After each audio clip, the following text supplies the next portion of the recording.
आज फिर कॉलेज को देर हो गई मुझे। अब फिर वही प्रोफेसर साहब का लेक्चर सुनना पड़ेगा।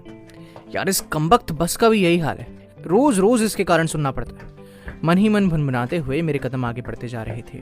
9:30 पर पहला लेक्चर होता है एंड ऑलरेडी 9:40 होने वाले थे।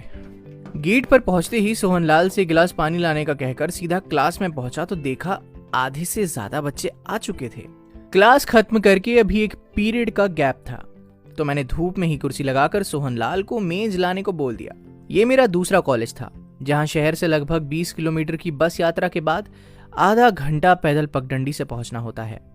साहब कॉफी ले आओ क्या? सोहनलाल ने मेज लगा दी थी। उसे पता था कि मैं इस खाली समय में कॉफी पीना पसंद करता हूं। मैंने हौले से सर को हाँ में जुम्बिश दी और जाड़े की गुनगुनी धूप का मजा लेने लगा। इस पहाड़ी गांव के दुर्गम डिग्री कॉलेज में बहुत दूर दूर के गांवों से बच्चे पढ़ने आते थे, जिनमें लड़कियों की मात्रा लड़कों के मुकाबले काफी ज्यादा थी। ये शायद बदलते समय का ही प्रभाव था कि मेरी इकोनॉमिक्स एमए की क्लास में कुल जमा 30 बच्चों में केवल 3 ही लड़के थे। इस कॉलेज का नाम काफी विख्यात था और एकांत में दुर्गम इलाके में होने के कारण मस्ती करने के इच्छुक कम ही आ पाते थे। कुल मिलाकर यहाँ पढ़ाई का माहौल बहुत अच्छा था। अरे आपको अपना परिचय देना तो मैं भूल ही गया। बंदे को दीवान सिंह कहते हैं और मूलतः मैं पिथौरागढ़ जिले के सुदूर गंगोली हाट के गांव कांदा खोला का रहने वाला हूं। गंगोली हाट से ही इंटर करने के बाद अल्मोड़ा से बीए और इकोनॉमिक्स में एमए करने के बाद नैनीताल से पीएचडी करने के बाद पिछले 5 सालों से असिस्टेंट प्रोफेसर के पद पर कार्यरत हूँ। ये मेरा दूसरा कॉलेज है।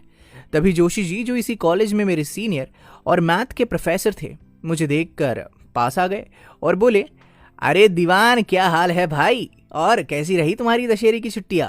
जी बढ़िया सर। और आपकी? आप भी गए थे क्या अपने घर? हाँ, अब 1 हफ्ते की छुट्टियों में तो जाना बनता ही है और फिर त्योहारों का मजा तो अपने घर पर ही आता है ना। इतने में सोहनलाल कॉफी ले आया। मैंने जोशी जी से पूछा तो उन्होंने मना कर दिया और लेक्चर लेने अपने क्लास की ओर चले गए। बढ़िया धूप में चिड़ियों की चड़चड़ाहट के साथ कॉफी का घूंट भरते हुए मन खुद ब खुद पुराने दिनों की ओर जाने लगा, जब मैं अपने पहले कॉलेज में नया नया ही अपॉइंट हुआ था। अरे तू कोई काम ढंग से कर पाएगा क्या? विवेक सर का जोर से बोलना मुझे ऊपर से नीचे तक हिला देता था। न जाने कहां कहां से आ जाते हैं मूंग दलने। आता जाता कुछ नहीं मगर काम खराब करने में सबसे आगे। हट पीछे। और मुझको लगभग धक्का सा देते हुए खुद प्रिंटर पर बिल का कागज लगाने लगे। मैं रुआंसा सा होकर एक कोने में सिमट गया।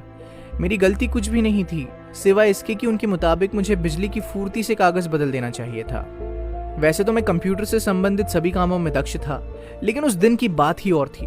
हुआ कुछ यूं था कि आज सुबह से ही मेरे दिमाग में बस वही आवाज घूम रही थी जो झील के रास्ते से आते हुए सुनी थी।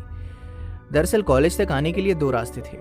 एक जो सीधे बाजार के रास्ते से होकर जाता था और सभी लोग उसी रास्ते से आते जाते थे, और दूसरे रास्ते से आने जाने में कतराते थे क्योंकि झील के बगल में जो दूसरा रास्ता था वो एक तो सुनसान रहता था, दूसरा उसे लोग भूतिया कहा करते थे।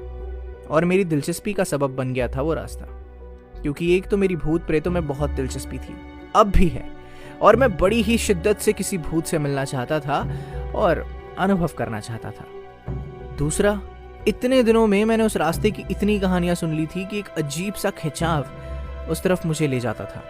वैसे तो कॉलेज में अपॉइंट हुए मुझे 2 महीने से ज्यादा का समय हो गया था और ऐसा आज तक नहीं हुआ था कि उस सुनसान रास्ते पर कोई इस तरह से मुझसे बात करे। ये रहस्यमय मेरी समझ नहीं आ पा रहा था। आखिर वो आवाज क्या थी? किन परिस्थितियों में वो आवाज दीवान सिंह ने सुनी थी? विवेक सर कौन थे और वे इतने गुस्से में क्यों रहते थे? और सबसे बढ़कर झील के बगल का वो रास्ता और उसका रहस्य क्या था? जानने के लिए अगले भाग में बने रहिए।